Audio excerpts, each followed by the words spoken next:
Hello everyone and welcome to Big Rock Moto. Thank you so much for tuning in today. Let's go back in time to 1987. I was just 3 years old and Kawasaki introduced the revolutionary KLR650.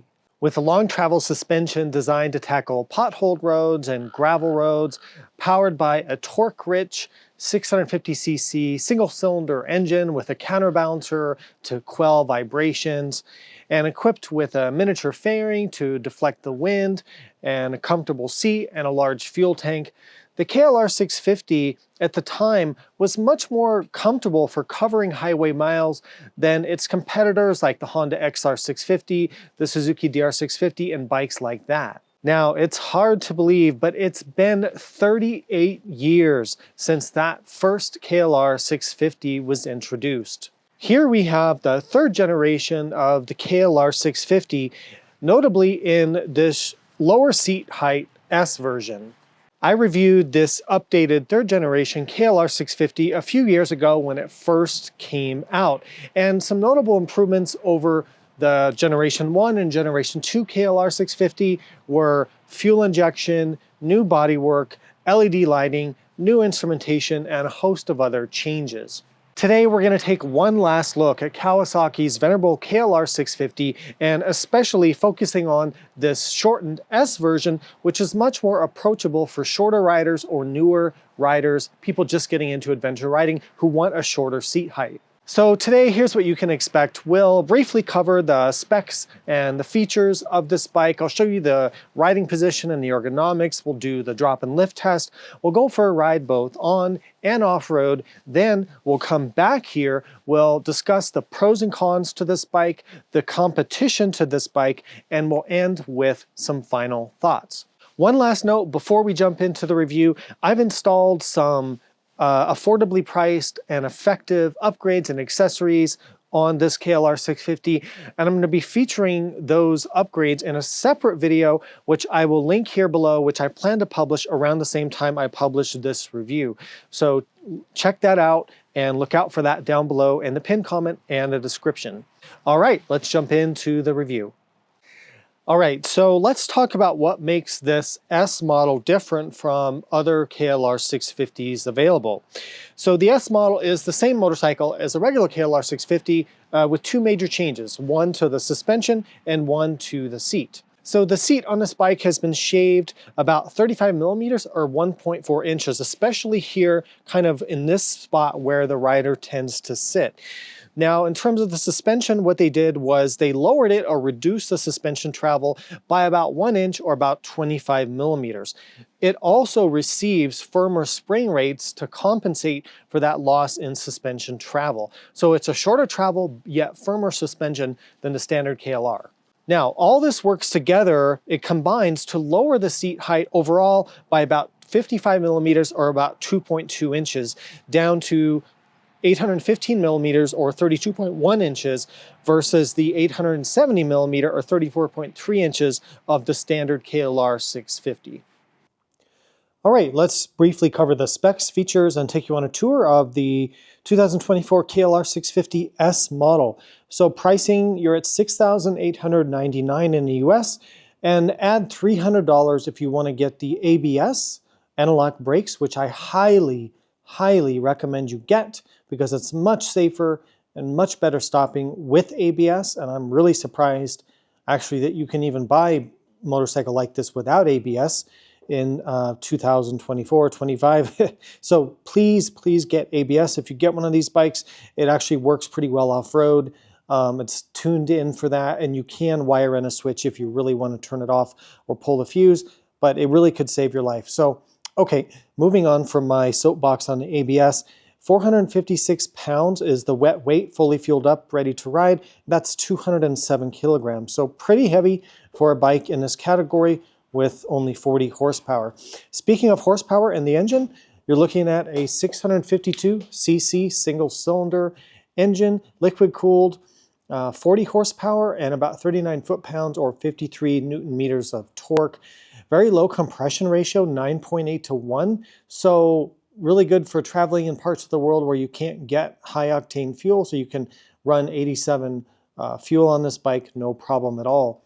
Speaking of fuel, you've got a large fuel tank, about 6 gallons or about 23 liters, which gives you a riding range of around 250 miles or well over 400 kilometers, which is fantastic.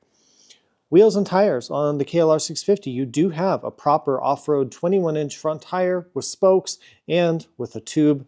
And then in the back, you have a 17-inch with spokes and with a tube. Suspension travel on the S model is reduced, as we have discussed earlier in the video, 7 inches or 175 millimeters of travel. There's a slight difference between the front and the back, but they're basically about 7 inches or 175 millimeters of travel, which is still a good amount of travel for off-road riding. Ground clearance is a little bit lower on the S model because of the changes to the suspension. So we've only got 7.3 inches or 185 millimeters of ground clearance, which is not going to be an issue for most people, but if you're really going through rocks and technical terrain, you could run into some limitations there. Take you on a tour of the bike, starting with the lighting. LED headlights, which was a big improvement on the Gen 3 KLR. We've still got incandescent turn signals. Taking you around to the back of the bike, you can see again incandescent rear tail light, brake light, and turn signals there. Starting at the front of the bike, you can see the traditional front suspension, not an upside down fork. The front fender, which has this slant down here in the front, I believe is to aid in the aerodynamics of the air going up over the front, and pretty good airflow on this bike. I've got a Tusk crash bar here, which I'm covering in the other video. Stock windshield, but it is mounted a little bit higher. And then I have an accessory spoiler from Puig, which is covered in the other video there. Side fairings are pretty bulky, pretty big, which aid in the wind protection, but they also do add some weight to the bike. These are kind of like a little crash bumper here if you don't have the crash bars. Large fuel tank, we've talked about that. Side panels. So I believe on this bike, I think this is the airbox, and then the batteries in under the other side panel. The large heavy exhaust is kind of under here. I have upgraded the foot pegs to these Tusk foot pegs with a solid mount. I'll cover that in the other video on the accessories. Brake lever, you can see the engine where you fill your oil there. It does have an oil sight glass. I have an upgraded skid plate on this bike from Enduro Engineering, which is a must-have because without that, you'll just shear off the oil drain bolt and drain all your oil out when you go over any sort of rock in the trail. Old-fashioned cotter pin, on the rear axle. I really don't like how they route this brake line. I feel like this is going to catch some brush or a stick and get torn off. I've never liked that on these newer KLRs. I've got some accessory pannier racks on here. This is the factory rear cargo rack, which is quite good and has a locking space for the factory toolkit. The seat is large and pretty wide, supportive, although it is dished out, which reduces the comfort on this S model, but does improve your reach to the ground. Coming around back here, license plate holder, all of that stuff, the chain drive, of course, passenger pegs, the upgraded foot pegs, the shifter, which is stock. There used to be a fuel petcock here on the old bikes. I'm used to that, but now since they went to fuel injection, they did away with that.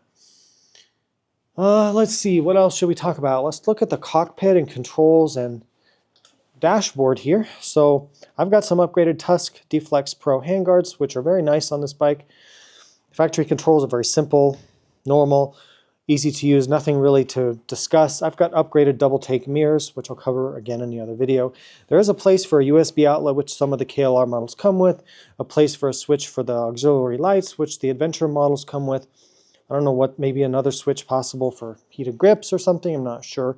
This bike does not come with heated grips, just to be clear. I like how they give you a GPS accessory bar, which I do have a Zumo XT2 mount up here for Garmin. Really like having that place to mount that. You can see pretty good coverage here on the fairing from the wind, so I do like that. Old-fashioned steel handlebar with the cross brace. Would be nice to see them update that to the larger diameter handlebar without the cross brace like most modern motorcycles have. But again, you can only ask so much, I guess, for the KLR. On the dashboard, you have a fuel gauge, clock, trip computer, which you can go through here, trip A, trip B odometer. So very simple speedometer. And it looks like there's a gear indicator, but there's not. I read a review saying this was a gear indicator, but it isn't. On my bike anyway, this never shows my gear. So I don't know what that other review was talking about. Maybe let me know in the comments. Do you have a gear indicator on your KLR? Maybe that's certain countries. I'm not really sure. Let's look at the ergonomics, riding position, seat height of the KLR650. So the S model has got the shorter suspension, shorter seat. So we're down to 815 millimeters or 32.1 inches, which is really reasonable for an adventure bike, right? So let me kind of show you what we have going on here. Let's start by talking about the position of riding. Comfortable, upright, neutral, easy reach to the bars. And even with the sculpted out seat, so the thing about the seat is that it kind of dips down in the front here where you sit. So if you scoot back, it's quite a bit taller. Even with the sculpted out seat, the leg room is still pretty generous. If you look at the bend in my knee here. Now I will tell you that you do give up a little bit of ergonomic comfort because of the shorter seat. It reduces your leg room, and this bike is not as comfortable to ride over a longer ride than the regular KLR because you have less leg room, because your seat to peg relationship is now closer and tighter. So if you have long legs, you're probably not getting the S version anyway, but just something you need to be aware of. My reach to the ground, you can see, I mean, very easy to reach the ground. I'm 5'10" or 178 centimeters tall, a 32-inch inseam. This bike is super easy for me to touch the ground here. Now, I will tell you in terms of the top heaviness, yeah, it feels pretty top heavy. There's a lot of stuff going on up here with the big fuel tank and the fairing and all this, and it feels heavy. And when you get leaned over to about there, it really wants to fall over. So it doesn't carry its weight all that well, just being honest. All right, let's do a little performance testing. I mean, performance in quotes, because it's a KLR. 0 to 70 miles an hour, back to 0 miles an hour. Now, this bike does not have ABS brakes. You can get a KLR with ABS, and I would strongly suggest do not buy any adventure bike without ABS. That's insane to me. I don't know why you would not want ABS, because it will save your life someday on the street. So I got to be careful about that, because I'm so used to riding bikes with ABS brakes.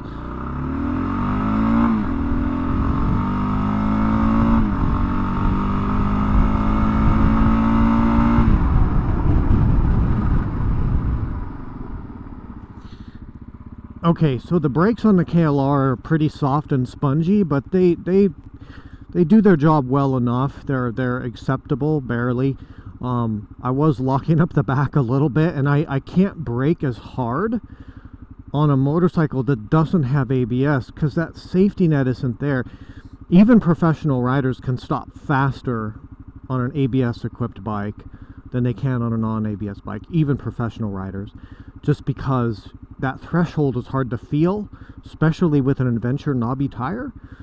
And when you can't feel that threshold of grip, you're a little more hesitant to go all the way deep into the brakes as I would if I did have ABS. So the brakes are, you know, acceptable, better than the old KLRs, and the get ABS, please. Now the acceleration, we can do it again, but the acceleration is gentle. So this is full throttle right here.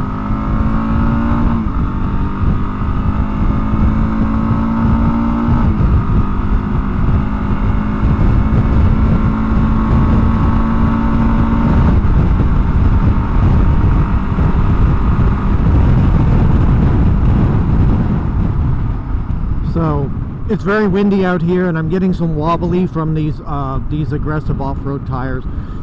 The bike will get up to 85 or 90 miles an hour in average conditions, but it doesn't feel too happy doing it. It's a rough, agricultural feeling engine, and it doesn't have a lot of horsepower. So, you know, 70, let's pick it up to around 70 miles an hour. It cruises okay. Gotta watch for cross traffic here. It cruises decent at 70. You start to feel quite a bit of vibration through the handlebars and the foot pegs, and the motor starts to feel pretty strained anything above about 70 miles an hour. So there's 70, 75. It can cruise at 80 miles an hour, but it's not real happy about it. But it can do it for sure. And the roll-on power, so if I do top gear roll-on, well, let me get to this corner first.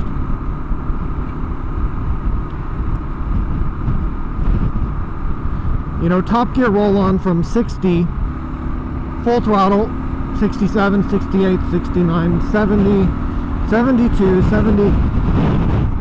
Yeah, the acceleration is what you would say is leisurely, but it's adequate. You know, it's adequate. Alright, doing some twisty roads on the KLR. I do have knobby tires, so I have to be mindful of that. The KLR handles fine. You know, it's fine. It's like, you'll still have a good time, but you're not going to set any lap records or impress your friends too much. It's also going to depend on what kind of tires you have. But the KLR handles pretty well, actually, for a bike in this category and at this price point. And it's fun to ride in the twisties.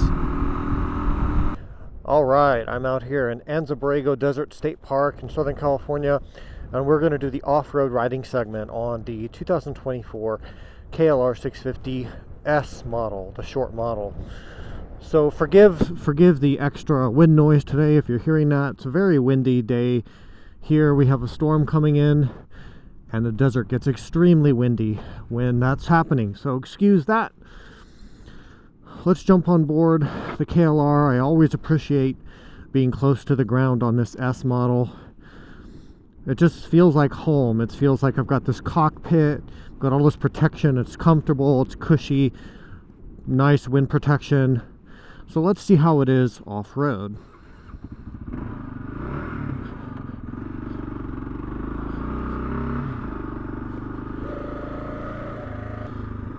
So this bike is not completely stock because I have it for a few months. I decided to make a few modifications to it, which are going to be featured in a different video. I've got this windshield visor on here from Puig. I've got double take mirrors. I've got some Tusk luggage.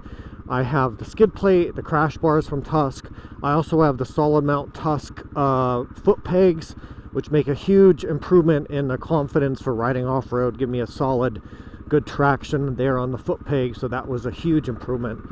And a skid plate's also mandatory if you're going to off-road on this bike. So one of the first things that you notice about the KLR is everything on it just feels very like gentle, soft, kind of just easy going and chill, right? So the power delivery is just very soft and gentle. It doesn't really, you know, break the rear tire loose. You have a good amount of torque from the engine, so you can kind of chug around in second, third gear on trails like this, and it feels pretty comfortable. You don't have to do a lot of shifting. The bike also lends itself really well if you're somebody who likes to sit down a lot when you ride off-road, and I'm kind of like that. This is a good bike for that. It doesn't really, you don't really need to stand up and ride this bike aggressively. It really doesn't respond too well to that. So this is a good sit-down cruise, enjoy the scenery, enjoy the ride, and it's very capable of going most places you want to take an adventure bike. Maybe just at a slightly slower pace, you know, than some of the other more aggressive bikes out there. Also, as we get into some of the sandy areas here on the trail, I want to point out that the 30-degree suspension rake angle, one of the most raked out adventure bikes, that means the angle of the front forks, that makes it extremely stable and predictable. It doesn't knife the front end, the front tire in the sand. So for a pretty heavy adventure bike, it's pretty good in soft sandy conditions. It's real stable and predictable. It doesn't have that knife edge handling that some other bikes might have. Now what the trade-off with that is the steering response is pretty sluggish. So you kind of got to put your weight into the foot pegs, to sort of get the bike to steer. And when you do that, it works good. If you start to ride the KLR faster, the first limitation that you're going to run into is the suspension is soft. So, and the first thing you're going to notice is you're going to bottom out the rear shock. Pretty much every big dip I hit at any sort of speed or rut, you know, that rear shock is going through its travel. Now, you know, with the S model, you're getting that advantage of the lower seat height, the slightly better handling, easier to reach the ground, but you are trading off that suspension travel, which means you have less travel to work with on all the bumps. So you have to slow down your speed a little bit. You also have reduced ground clearance. So if you're going to ride in really rocky areas or ride over really rough, you know, terrain, or hop over logs or things like that, and then ground clearance, you know, you may want to stick to that taller model if that's something you're doing a lot, if ground clearance is a big concern for you. But in general, for cruising around desert trails like this, or mountain trails, or anything, you know, I like to call it BDR, backcountry discovery route type of terrain, the KLR is a really nice motorcycle to be doing this. Just don't try to go too fast. Now, make no mistake, the KLR650 is still a big, heavy adventure bike, and once you get... Whoa! Jumped a little bit there, bottomed out the rear. Once you get into the deeper sand or anything challenging, that weight does definitely start to, whoa, show itself pretty good. I struggled through a lot of deep sand in the past hour riding out here in the desert, and it has a heavy front end, you know, and it will plow in the sand for sure. Again, really, this was that bike for off-road cruising and adventuring at a more moderate, casual pace. Comfortable, cushy, soft. Even this S model with the shorter suspension still has a very smooth, plush ride. And what you sacrifice is you just can't ride fast because you're gonna, you know, bottom it out. All right, so this is just one potential example of just to demonstrate the ground clearance. You know, the KLR doesn't have good clearance to begin with, and now with this S model, you've chopped that down even further. If something like this is probably like a 12 or 14-inch ledge that you might encounter on the trail. Of course, this is sort of a fake situation because I've parked up here, but it still demonstrates the same point. Now, on most bikes, if you're an experienced off-road rider, you come up to something like this, you're probably just going to give it power and jump, not jump, but you're going to carry the front wheel over this so that you don't, you know, drop the front wheel right here and then have a ground clearance issue. But what if you need to crawl over something like this slowly? I'm pretty sure, and I didn't test it, but I'm pretty sure right now when I do this and try to crawl down this, I'm probably going to case out on the skid plate. So let's see if that happens. Oh, I did hit. So let's see if we can. Well, I can't really park the bike because the kickstand won't let me. So it's better than I thought. I did hit the skid plate, but I'm still clearing it. So not too bad. We'll see if I hit the linkage on the way down. Actually, it did better than I thought. Oh, no, she's okay.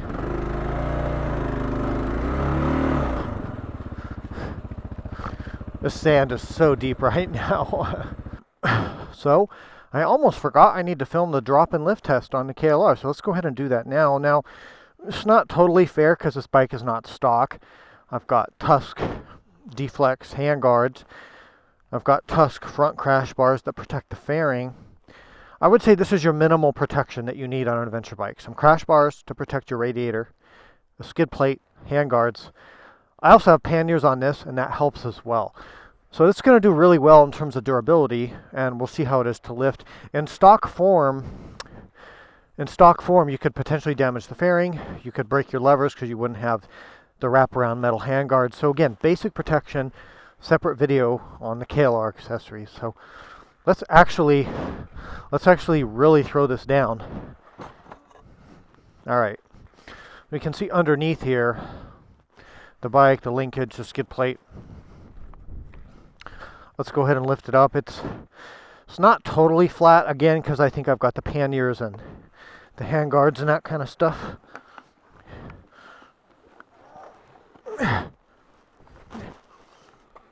Oh, ooh, I don't know.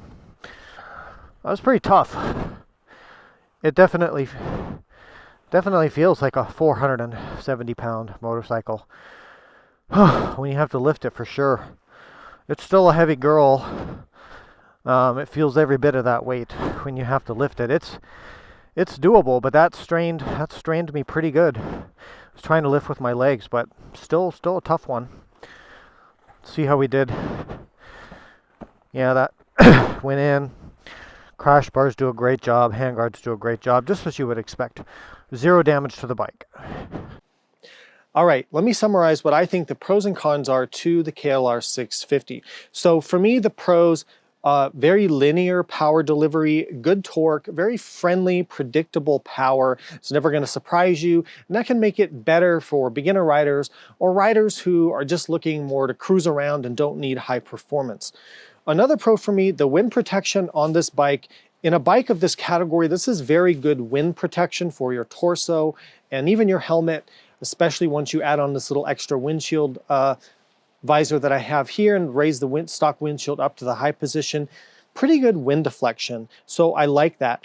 The fuel range, that's another pro. With 6 gallons or about 23, 24 liters of fuel on board, this bike, the fuel range is very good. 250 miles or over 400 kilometers on a tank of gas. That's great. Another pro on the KLR is the aftermarket availability for modifications and upgrades and accessories is really, really good on this bike because the basic KLR 650 design has been out for almost 40 years, and this third generation bike has been out for about 3 years now. Another pro for me on the KLR, sometimes this gets overlooked when other journalists talk about the KLR because this bike is getting very dated, very antiquated at this point. But the good thing about this being an older design is that it's quite easy to fix yourself on the side of the highway, or if you're traveling in a remote part of the world. It's a pretty basic motorcycle, fairly easy to work on. You'll be able to get parts and service the bike even in remote parts of the world, and that can be a major advantage for certain types of travelers. All right, what are the cons or the downsides to the KLR 650? The engine has quite a lot of vibration. It's a large single-cylinder engine, large piston moving up and down. Even with the counterbalancer that they have, you still feel that a lot of vibrations coming through the foot pegs, the seat, and the handlebars, especially at higher speeds. Another big downside to the KLR, the power-to-weight ratio on this bike is really poor. It's a heavy motorcycle with not much power. Just comparing it to the competition, which we're talking about separately, it just doesn't do very well in this regard.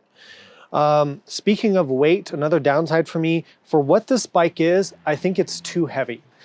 If this was maybe 400 pounds, that would be more reasonable. You have a single-cylinder engine, not a lot of equipment here. Why does it weigh more than a Tenere 700, more than a Touareg 660, more than a Himalayan 450, more than a CF Moto 450, a lot more? I don't get it. It's too heavy for what it is. Another downside, the suspension is not good. This S model, yes, it's shorter. It's a little bit firmer with the springs. I like that, but it's such a basic old-fashioned design going back into the 70s and 80s. We're talking 40-year-old technology here, folks. It needs to be updated to the modern world. The suspension's just not good.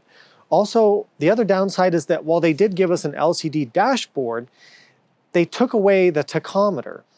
I like to have a tachometer. It's a basic motorcycle instrument that most motorcycles have, and I wish this bike had that. All right, let's talk about the main competition to the KLR 650. If you look at this price point, this engine size, where this fits into the market, what are the competitors you should be looking at? How do they compare? So a bike I just finished testing and I have a full review is the Honda NX500, previously known as the CB500X. So the KLR has a 21-inch front wheel. The Honda has a 19-inch front wheel. That's one difference. The big difference, the Honda is a twin-cylinder motor, more powerful, smoother, way better motor. The Honda is a much more modern motorcycle and is better than the KLR in most every way, except I would say maybe off-road. You could argue that the KLR could be a little better in some situations because the larger front wheel and more suspension travel, especially if you don't get the S model. But overall, the NX500 is a more compelling package and would be a better motorcycle, I think, for most people. It's also quite a bit lighter in weight. Royal Enfield Himalayan 450. I have a full review on that, and I'm doing more of a long-term series right now. So the Himalayan has a smaller engine. You're getting less torque from that. The horsepower is similar to this bike. The Himalayan suspension's way better. The chassis is way better on the Royal Enfield, significantly better than the KLR. Himalayan's lighter, it's easier to ride, more fun to ride. Comfort level, you could argue the KLR is maybe a bit more comfortable. The wind protection's definitely better here on the KLR than the Royal Enfield. Dealership network, you could look at that. Projected reliability, that's kind of up for argument. Overall, if this is sitting side by side with the Himalayan and I'm going to go on a ride, I'm taking the Himalayan. It's a nicer motorcycle to ride, even though it has less torque with that smaller single-cylinder engine. The CF Moto 450 MT or Ibex 450, that's still, as of filming this in early January 2025, the CF Moto is still not in the USA. Still haven't been able to ride it or test it. I'm assuming that the CF Moto will beat this bike in every single category, and the price is really similar as well. KTM 390 Adventure. Okay, I have a full review on that. There's pros and cons there. Again, KTM, not the new 390 that's coming out later this year with the bigger wheels and all the cool stuff, but the outgoing 390 Adventure, a little bit more based on the Duke 390, which is a street bike. There's some drawbacks of that. I think the KLR has, you know, a little better suspension setup for off-road. You've got the larger front wheel. The KTM's faster, has more power, and is much, much lighter weight. Almost 80 pounds or like 35 kilograms lighter than this. So you're gonna have to look at your pros and cons there. What about the other big bore single cylinder bikes like the DR650 and the XR650L?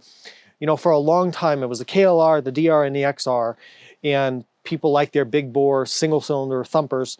The XR and the DR are more off-road oriented than the KLR. So the XR Honda 650L is best off-road versus of the three. The DR650 is in the middle, and then the KLR 650 is on the more the road touring end in terms of comfort and wind protection, fuel range, all that sort of stuff. They're all dinosaurs, and I've had all of them. I've ridden all of them. I don't, how do I say this politely? I don't like any of them. In the modern world, they're just so ancient.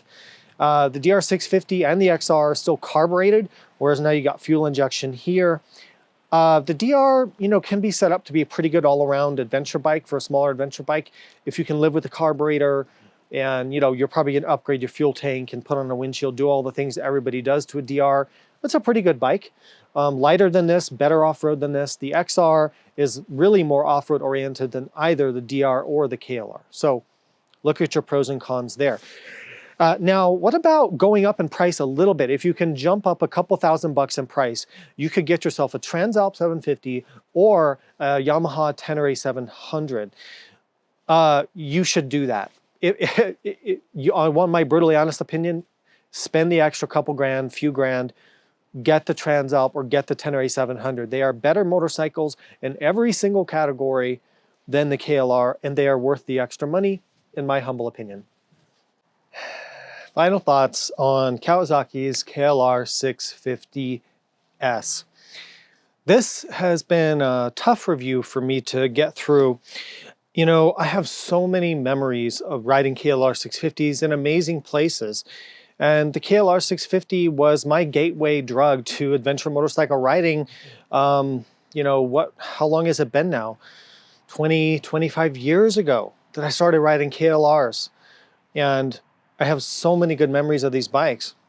But the truth is, while there are some people who, for various reasons, still will like the old school, basic nature of the KLR650, the truth is that for the same or sometimes even less money, you can get a motorcycle that performs better in almost every aspect than the KLR.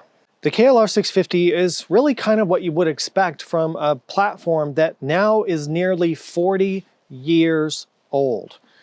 I'll say that again, almost 40 years old if you look at the basic frame, the basic engine design, the basic design of the bike. They've been doing basically the same thing now with new bodywork and fuel injection for almost 40 years. And to some people, that's a good thing.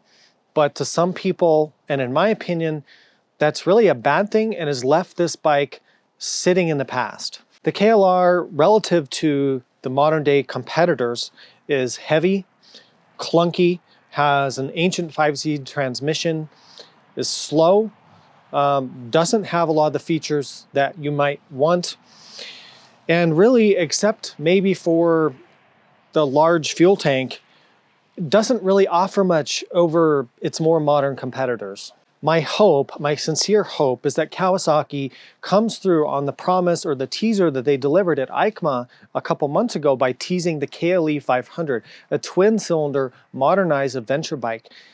That is the bike that Kawasaki needs to fight off all the competition coming in from the other brands and to stay relevant in the adventure motorcycle world, not the KLR650.